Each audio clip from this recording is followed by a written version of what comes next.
संसार में कोई ही प्राणी सर्वथा सुखी नहीं है। किसी के यहाँ धन का अभाव है तो किसी के यहाँ तन स्वस्थ नहीं है, तो किसी के मन में कोई तनाव और आकुलता है। संसार इसी का नाम है। दुख और समस्या जहाँ पर निरंतर बनी रहें, आपत्तियाँ विपत्तियाँ जहाँ पर आती रहें, इसी का नाम संसार है। एक कहानी है, श्रम्य देश के अंतर्गत एक सूर्यापुर नाम का नगर था। उसकी दक्षिण दिशा में एक राजा राज्य करते थे जिनका नाम था कुंवर सिंह।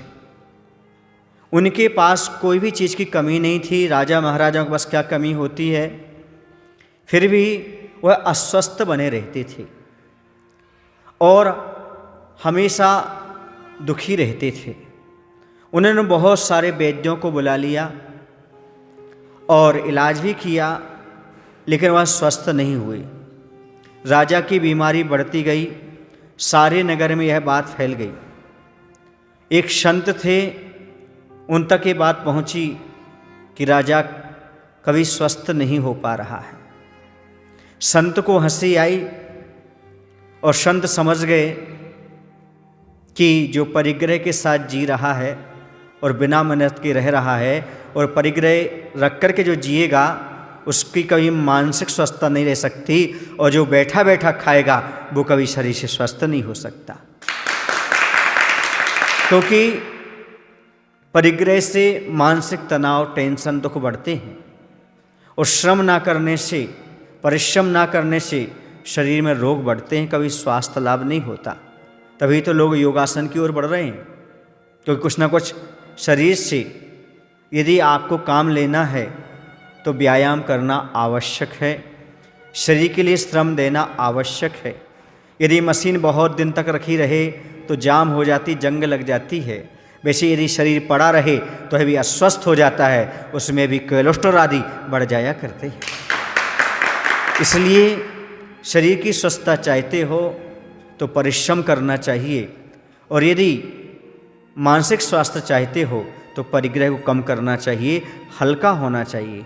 परिग्रह को छोड़ देने से व्यक्ति हल्कापन महसूस करने लगता है। उस संत ने कहा कि राजन, मैं आपके लिए एक मंत्र दे रहा हूँ, आप हमेशा के लिए स्वस्थ हो जाएंगे। बस आप एक काम करिएगा, ऐसे किसी सुखी व्यक्ति के पास जाइएगा जो पूर्ण सुखी हो और उसका कुर्ता जो है उसे आप पहन लीजिएगा। आपको सुखी व्यक्ति मिले, उसके कुर्ता को पहनेंगे आप स्वयं, तो आप हमेशा के लिए स्वस्थ हो जाएंगे। राजा ने संत की बात मान करके चारों दिशाओं में सैनिक भेज दिए, लेकिन कोई भी जिससे पूछते, कोई तन दुखी, कोई मन दुखी, कोई धन दुखी दिखे, सर्वथा संसार में सुख काहू के न दिखे। कहीं ना कहीं से व्यक्ति दुखी नजर आता, कोई सुखी नजर नहीं आता। एक छोटा सा कस्बा था, उस कस्बा में एक किसान था, उसका नाम था सुखिया। उसका नाम ही सुखिया था। वह खेत में काम कर रहा था और राजा ने जाकर के देखा कि ये व्यक्ति सुखी लगता है। उससे पूछा, क्यों भाई तुम सुखी हो? किसान की आंखों में चमक उठी। उसने कहा, ईश्वर की कृपा से मुझे कोई दुख नहीं है, मैं संसार में बड़ा सुखी हूँ।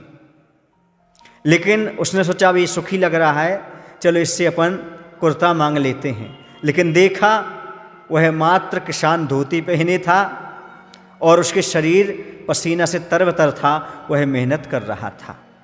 राजा को लगा कि वास्तव में सुखी वही हो सकता है जिसके पास परिग्रह कम हो और जो परिश्रम करता रहता है।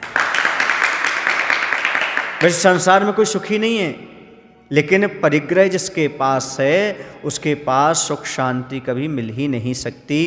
यह समझ करके राजा ने उस सूत्र को अपनाया, परिश्रम प्रारंभ किया और परिग्रह को कम किया। उनके जीवन में सुख शांति बढ़ने लगी। इस कहानी से शिक्षा मिलती है बंधुओं, यदि आप सुख चाहते हो तो परिग्रह को कम करो और अपने जीवन में जैसे बने वैसे श्रम करो, आपका जीवन बहुत सुखी बनेगा। बोलिए महावीर भगवान की जय। आचार्य विद्यासागर जी महाराज की जय।